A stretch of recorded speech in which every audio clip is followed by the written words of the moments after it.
নমস্কার, আমি Rimon. Welcome to বিদ্যা কোচ বাই রিমন স্যার।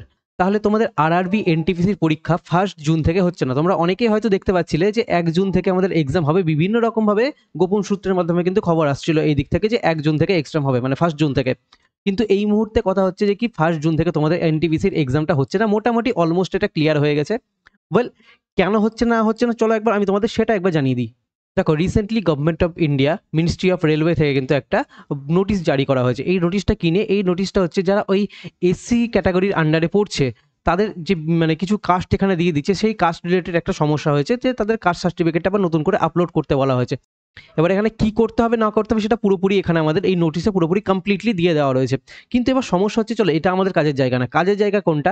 কাজের জায়গা হচ্ছে এখান থেকে একটু যদি তোমরা নিচে স্ক্রোল করে দেখো, স্ক্রোল করে লিখতে গেলে তোমরা এখানে দেখতে পাবে যে এখানে একটা ডেট উল্লেখ করা রয়েছে, যে লাস্ট যে সাবমিশন যে ডেটটা দেওয়া হয়েছে এই যে কাস্ট সার্টিফিকেটটা, সেটা ডেট দেওয়া হয়েছে কত? 1/6/2025-এ। তাহলে 1/6/2025-এ যখন আমাদের এখানে ফর্ম সাবমিটের ডেট দেওয়া হচ্ছে, এবার সেই দিক থেকে তাহলে 1/6/2026 মানে 1 জুন থেকে তোমাদের এক্সাম হতে পারে না। কারণ এতদিন অবধি তো আমাদের এখানে ফর্মের সাবমিশন এইগুলোই তো কালেক্ট করবে। এগুলো কালেক্ট করার পর আলটিমেটলি সমস্ত ডেটাগুলো নিয়ে তখন ফাইনালি আবার কার কোথায় সিট পড়ছে, কোন সেন্টারে কাকে এক্সাম দেওয়া হবে, সেই জিনিসগুলোকে ডিসাইড করা হবে। তো এই সমস্ত জিনিসগুলো করতে ডেফিনেটলি আরও কিছুদিন টাইম চলে যাবে। তো সেই দিক থেকে অ্যাটলিস্ট দেখো, কিছু কাজ তো অনেকটা হয়ে রয়েছে। এটা আমি যদি ধরে নিয়েও চলি, তাহলে তাহলে কবে থেকে এক্সাম হতে পারে সেটা নিয়ে একটু আমি আলোচনা করে দিই। আর এই নোটিশের ব্যাপারে আমি একবার একটু তোমাদের বলে দিই। দেখো, যাদের এখানে তোমাদের কাস্ট উল্লেখ করা ছিল, তোমরা প্রত্যেকে মেল চেক করবে, ঠিক আছে? যে বিশেষ করে এই কাস্টগুলো যেখানে আমাদের এখানে মেনশন করে দেওয়া হয়েছে, এই কাস্টগুলো যেখানে দেওয়া হয়েছে, এই কাস্টগুলোর আন্ডারে এসসিতে যারা পড়ছো, এই কাস্টগুলোর আন্ডারে যারা পড়ছো, তাদের ক্ষেত্রে বিশেষ করে আমি একটা জিনিসই তোমাদেরকে বলবো, যে তোমরা প্রত্যেকে কিন্তু তোমাদের মেলটা চেক করো, ঠিক আছে? মেল চেক করে দেখবে তোমাদের কিন্তু ওখানে ফর্ম সাবমিটের জন্য কিন্তু একটা মেল এসেছে, এবং সেই মেলটাতে তোমরা ক্লিক করে তোমাদের এখানে যা যা করতে বলেছে সেই জিনিসটা তোমরা ওখানে করে তোমরা কিন্তু এখানে তোমাদের ফর্মটা সাবমিট করে দেবে। আর এই নোটিশটা জারি করা হয়েছে আজকেই, এই ডেটেই আজকে আমাদের এই নোটিশটা জারি করা হয়েছে। আর এটা আমাদের আরআরবি এলাহাবাদের অফিসিয়াল ওয়েবসাইটে জারি করা হয়েছে। তার মানে এটা 100% অথেন্টিক। তো কবে তোমাদের এক্সাম হতে পারে সেটা আমি তোমাদের এবার আলোচনা করে দিচ্ছি। দেখো, তোমাদের এক্সাম ডেট এই জুন জুলাই 2025-এ সম্ভাব্য তারিখ ছিল, যে পরীক্ষা কবে হতে পারে সেটা আমাদের এখানে বলা হয়েছিল। কিন্তু আমরা এখানে দেখতে পাচ্ছি 1/6/2025 পর্যন্ত কোনো রকম কোনো এক্সাম হচ্ছে না, কারণ কি আমাদের এখানে ফর্ম সাবমিট হচ্ছে। তাহলে সেদিক থেকে এই যখন ফর্ম সাবমিটের জন্য এতটা টাইম যখন লাগছে এখনো পর্যন্ত, তাহলে সেদিক থেকে আমাদের এক্সাম ডেটটা মোটামুটি দেখো জুনের পরেই হবে। মানে আমরা এইটুকুটা বুঝতে পারছি এখন। দেখো, যদি মোটামুটি এরা সমস্ত কাজগুলো এগিয়ে নিয়ে রেখে থাকে, তাহলে সেদিক থেকে শুধু যদি এরা এসসি ক্যাটাগরিটাকে বাদ দিয়ে বাকি যদি তারা এক্সামের মোটামুটি যদি তারা ডেট ফেট সিলেক্ট করে রেখে দেয়, তাহলে সেদিক থেকে তোমাদের এক্সামটা হয়তো মোটামুটি আরও 10-15 দিন পর হতে পারে, যদি তারা সমস্ত কাজ এগিয়ে রাখে তবে। আর যদি কোনো রকমভাবে কোনো কিছুই এগোনো না থাকে, তারা হয়তো এখন মানে এনটিপিসি মানে বোর্ড এখন হয়তো এই মুহূর্তে এই জিনিসগুলো গোছাচ্ছে, যে তারা হয়তো এক্সামের ডেটগুলো দেবে। তো সেই দিক থেকে তার আগে তারা এই প্রসেসটা করে নিচ্ছে। এই প্রসেসটা করে নেওয়ার পরে তারা যদি ডেট আবার নতুন করে আনতে চায়, তাহলে সেদিক থেকে তোমাদের এক্সাম হতে মোটামুটি এখনো 1 থেকে 2 মাস বা 3 মাস বা 4 মাস কতদিন লাগবে এখনো কিন্তু এক্স্যাক্টলি ক্লিয়ার করে জানা যাচ্ছে না।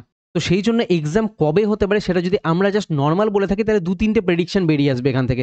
যদি সমস্ত কাজগুলো এনটিপিসি এগিয়ে নিয়ে থাকে, তাহলে তোমাদের জুনে এক্সাম না হলে জুলাই থেকে তোমাদের হয়তো এক্সাম শুরু হয়ে যেতে পারে, এটা একটা হতে পারে। আর যদি তারা কোনো কাজই এগিয়ে না রেখে থাকে, তাহলে তোমাদের এক্সাম হতে আরও 4 মাস, 5 মাস, 6 মাস অনেকদিন টাইম লাগতে পারে। কারণ কারণ অনেক বেশি ফর্ম ফিল আপ হয়েছে, 1 কোটির উপরে ফর্ম ফিল আপ হয়েছে, এবং 1 কোটির উপর যখন ফর্ম ফিল আপ হচ্ছে গ্র্যাজুয়েট এবং আন্ডার গ্র্যাজুয়েট মিলিয়ে, গ্র্যাজুয়েটের ক্ষেত্রে প্রায় আমি দেখলাম যে 58 লাখ মতো, আর আন্ডার গ্র্যাজুয়েটের ক্ষেত্রে কতটা ছিল এক্স্যাক্টলি আমার মনে নেই। মোটামুটি দেখো 60-এর উপরেই ছিল, যা ছিল 60 লাখের উপরে। তাহলে এতগুলো যখন ফর্ম ফিল আপ হয়েছে, তো সেদিক থেকে তোমাদের এই মুহূর্তে যাদের প্রিপারেশন পুরোপুরি কমপ্লিট হয়ে গেছে, তো সেদিক থেকে তোমরা এই মুহূর্তে মক টেস্টের উপরে ফোকাস করো, এবং তোমরা তোমাদের রিভিশন দেখো, মক টেস্ট করো, মক টেস্টের সঙ্গে সঙ্গে তোমাদের রিভিশন হতে হতে এগোবে। খুব বিশাল কিছু অতিরিক্ত রিভিশনের উপর ফোকাস করে লাভ নেই এই মুহূর্তে। খুব বেশি তুমি যদি শুধুমাত্র রিভিশনের উপর ফোকাস করো, তুমি দেখবে যে কি পুরোনো জিনিস যা রিভিশন করেছো, নতুন জিনিস পড়তে গিয়ে পুরোনোটা আবার আলটিমেটলি ভুলে গেছো। তো সেই দিক থেকে মক টেস্টের উপরে তোমাদের এখানে ম্যাক্সিমাম ফোকাস করতে হবে এই মুহূর্তে এসে। আর তোমাদের যাদের এখনো সিলেবাস কমপ্লিট হয়নি, অনেকেই হয়তো রয়েছে যারা মানে নতুন করে প্রিপারেশন শুরু করেছো, তাদের হয়তো এখনো সিলেবাস কমপ্লিট হয়নি, তাহলে তোমরা তোমাদের মতো সিলেবাসটাকে মোটামুটি ঠিকঠাক টাইমে নিয়ে চলো, এবং সঙ্গে তোমরা মক টেস্টটাও দিতে থাকো কন্টিনিউয়াসলি, যেন তোমাদের প্রিপারেশনটাও কন্টিনিউয়াসলি চলতে থাকে এবং তোমাদের পুরোনো পড়া যেন মনে থাকে। তো সেই জন্য মক টেস্ট দেওয়াটা তোমাদের সব থেকে বেশি জরুরি এই মুহূর্তে। তো এইভাবে তোমাদের প্রিপারেশন করতে হবে। এরপরে তোমাদের সিবিটি 2 যখন আসবে, তখন আগে সিবিটি মানে 1টা হোক আগে, তারপরে তখন অফিসিয়াল ওয়েবসাইটে ডেফিনেটলি আমাদের এই জিনিসগুলো জানা যাবে। তো সেই জন্য যে কোনো জিনিসের জন্য, যে কোনো আপডেটের জন্য কোনো উল্টোপাল্টা ইউটিউব চ্যানেল, দেখো উল্টোপাল্টা বলে না, বিশাল বড় বড় ইউটিউব চ্যানেল রয়েছে, অনেক হাইফাই সাবস্ক্রাইবারওয়ালা ইউটিউব চ্যানেল রয়েছে। তো সেই দিক থেকে তাদেরকেও আমি দেখতে পাই যে তারা জাস্ট মিস ইনফরমেশন ছড়িয়ে চলে যাচ্ছে, ঠিক আছে? কারণ শুধুমাত্র কোর্স বিক্রির জন্য মিস ইনফরমেশনগুলো ছড়ানো হচ্ছে সেখানে, বেশিরভাগ ক্ষেত্রে এটাই দেখতে পাওয়া যায়। তো সেই দিক থেকে শুধুমাত্র এনটিপিসির এক্সাম ডেট নিয়ে মাথা ঘামিয়ে লাভ নেই। যেটা অফিসিয়াল নোটিফিকেশন এলো সেটা আমি এখনই জানিয়ে দিলাম। তো তোমাদের যে কোনো আপডেটের জন্য তোমরা অলওয়েজ আরআরবির অফিসিয়াল ওয়েবসাইট ফলো করে থাকো, এবং যদি ইউটিউবে কোনো ধরনের কোনো আপডেট দেখতে হয় তাহলে যদি সেটা একমাত্র অফিসিয়াল আপডেট হয় তবে গিয়ে তোমরা সেই আপডেটটা দেখবে। বাকি সেই ধরনের উল্টোপাল্টা এক্সাম ডেটের যে প্রেডিকশনগুলো আসে সেই প্রেডিকশনগুলোর দিকে তাকিয়ে একদম লাভ নেই। তাহলে যদি এবার আমি আসি রেলওয়ে গ্রুপ ডির ক্ষেত্রে, দেখো রেলওয়ের গ্রুপ ডির ক্ষেত্রে তোমাদের কবে এক্সাম হতে পারে না হতে পারে সেটা আপাতত এই মুহূর্তে কোনো কিছুই বলা যাচ্ছে না, কারণ তোমাদের আগে এনটিপিসির এক্সামটা হোক, আগে সিবিটি 1 এক্সাম হোক, ঠিক আছে? সিবিটি 1 এক্সাম হওয়ার পর তোমাদের এখানে গ্র্যাজুয়েট লেভেল আছে, আন্ডার গ্র্যাজুয়েট লেভেল আছে, তাহলে গ্র্যাজুয়েট এবং আন্ডার গ্র্যাজুয়েট লেভেলের এক্সাম হবে, তারপরে তোমাদের রেলের গ্রুপ ডির এক্সামের জন্য কবে এক্সাম ডেট আসছে না আসছে সেই জিনিসগুলো তারপরে জানা যাবে, এবং সেটা অফিসিয়াল ওয়েবসাইট থেকেই জানা যাবে, কারণ ক্যালেন্ডার ওয়াইজ তো এক্সাম হচ্ছে না মোটামুটি, এটা তোমরা ধরে নিয়ে চলতে পারো। এবার তোমরা যারা রেলওয়ের গ্রুপ ডির জন্য ফর্ম ফিল আপ করেছো এবং তোমরা চাইছো যে রেলওয়ের গ্রুপ ডিতে একটা সিট নিতে চাইছো, তাহলে সেদিক থেকে আমি তোমাদের বলবো তোমাদের ভালো মতো করে সিলেবাসটাকে আগে ভালো মতো করে কভার করতে হবে, এবং সিলেবাসটাকে ভালো মতো কভার করলে তোমাদের এখানে বিশেষ করে ম্যাথ এবং রিজনিং এই দুটো সাবজেক্টে তোমাদের সব থেকে বেশি জোর দিতে হবে, কারণ এখান থেকে তোমরা শিওর শর্ট নাম্বার তুলে নিয়ে আসতে পারবে। বাকি জিকে সেকশনটা এনটিপিসির ক্ষেত্রে বা গ্রুপ ডির ক্ষেত্রে এতটাই বাজে হয়ে থাকে যে এইখান থেকে আমাদের খুব বিশাল কিছু হাইফাই স্কোর করা যায় না। জিকের মধ্যে সব থেকে বেশি গ্রুপ ডির জন্য বলছি, এনটিপিসির জন্য না, ভালো করে মানে শুনে নেবে, এনটিপিসিতে সায়েন্সের ওয়েটেজ খুব বিশাল আসে না, মোটামুটি যেমন থাকে সমস্ত এক্সামে এক্স্যাক্টলি সেরকমই থাকে।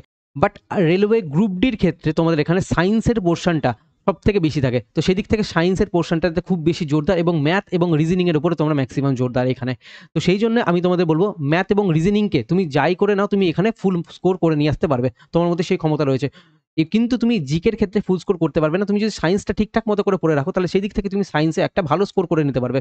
তো ওভারঅল যেই জায়গাগুলোতে তোমাদের জোর দিতে হবে সেই জায়গাগুলো আমি বলে দিই। এবার তোমরা যারা রেলওয়ে গ্রুপ ডির জন্য ভালো মতো করে সিকোয়েন্স একদম পরপর বেসিক থেকে অ্যাডভান্স লেভেল পর্যন্ত তোমরা যারা ম্যাথ পড়তে চাইছো তোমাদের জন্য রয়েছে আমাদের কাছে ম্যাথ স্পেশাল অফিসার ব্যাচ, এই ব্যাচটা রয়েছে, এবং এই ব্যাচে আমরা WBP Kolkata police clerkship miscellaneous railway group D প্রত্যেকটা এক্সামকে টার্গেটেড ওয়েতে আমি পড়াচ্ছি, একদম পুরো বেসিক থেকে জিরো লেভেল থেকে শুরু করে একদম পুরোপুরি হাই লেভেল অবধি নিয়ে যাচ্ছি। এই ব্যাচের দাম হচ্ছে 599 টাকা। তোমরা এই মুহূর্তে চাইলে এই ব্যাচে এনরোল করে নিতে পারো, এবং এখানে আরও কিছু ফিচার্স রয়েছে, এই ফিচার্সগুলো দেখে নিতে পারো যে কী কী থাকছে এই ব্যাচের মধ্যে আরও এক্সট্রা।